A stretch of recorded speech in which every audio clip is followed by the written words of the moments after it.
Hai, Assalamualaikum warahmatullahi ta'ala wabarakatuh. Bersama saya Ustaz Ahmad Rujahan bin Zakaria untuk kita sambung pembelajaran kita pendidikan Islam bawah bidang sirah, siri yang kedua, dakwah Nabi Muhammad sallallahu alaihi wasallam. Jom sama-sama.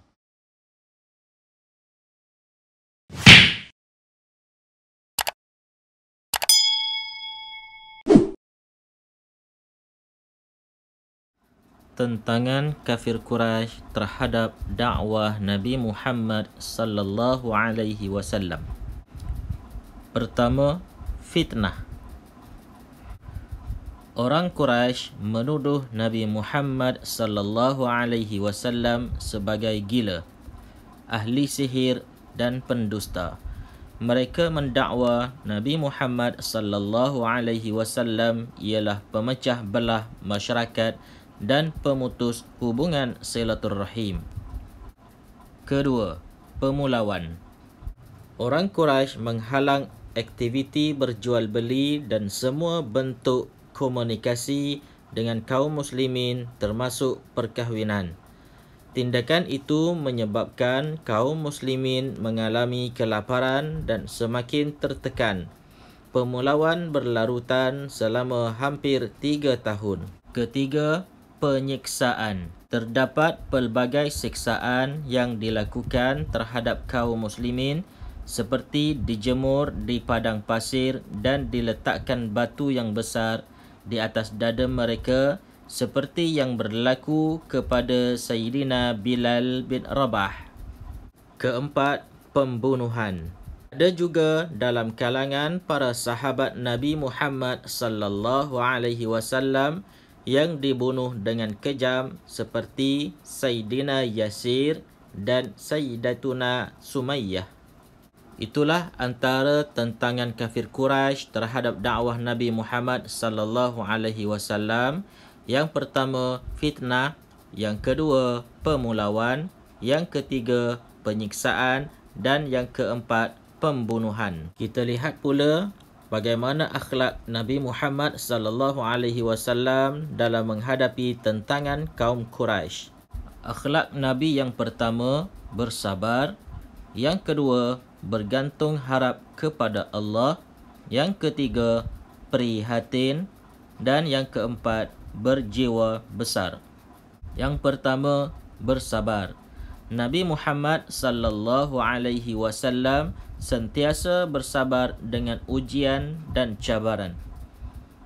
Saya akan bersabar dan tabah dalam setiap aspek kehidupan. Yang kedua, bergantung harap kepada Allah.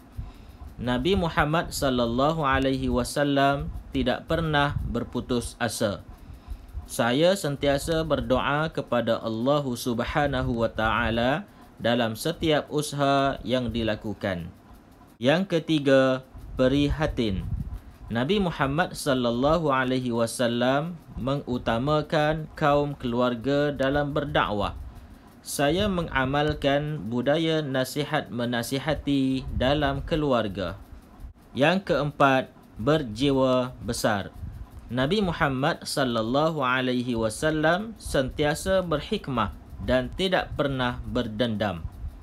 Saya sedia memaafkan kesalahan orang lain dan tidak membalas kejahatan orang lain dengan keburukan. Itulah 4 akhlak Nabi Muhammad dalam menghadapi tentangan kaum Quraisy. Kita lihat pula akhlak Nabi Muhammad sallallahu alaihi wasallam dalam berdakwah. Nabi Muhammad sallallahu alaihi wasallam sentiasa optimis terhadap janji dan bantuan daripada Allah Subhanahu wa taala. Nabi Muhammad sallallahu alaihi wasallam menolak tawaran daripada kafir Quraisy seperti pangkat, harta, kekayaan dan wanita. Baginda tetap yakin dengan pertolongan Allah meneruskan usaha dakwah sehingga berjaya. Nabi Muhammad sallallahu alaihi wasallam seorang pendakwah penyayang. Ketika Nabi Muhammad sallallahu alaihi wasallam berdakwah di Taif, penduduk Taif menolak dakwah baginda dengan mengusir dan mencederakan baginda. Lalu datang malaikat membuat tawaran kepada baginda untuk membinasakan mereka. Baginda menolaknya lalu berdoa agar mereka menerima hidayah. Nabi Muhammad sallallahu alaihi wasallam seorang pemaaf. Semasa peristiwa pembukaan kota Mekah, baginda telah membebaskan penduduk Mekah yang pernah melakukan kejahatan kepada baginda dan memaafkan mereka. Begitulah mulianya akhlak Nabi Muhammad sallallahu alaihi wasallam dalam berdakwah dan ketika berhadapan dengan tentangan kaum Quraisy. Jadi, mudah-mudahan apa yang kita belajar pada hari ini sedikit sebanyak dapat memberi manfaat kepada kita semua untuk memperbaiki akhlak kita mengikut apa yang telah ditunjukkan oleh Nabi Muhammad sallallahu alaihi wasallam. Sehingga kita jumpa lagi pada masa dan waktu yang lain. Assalamualaikum warahmatullahi wabarakatuh.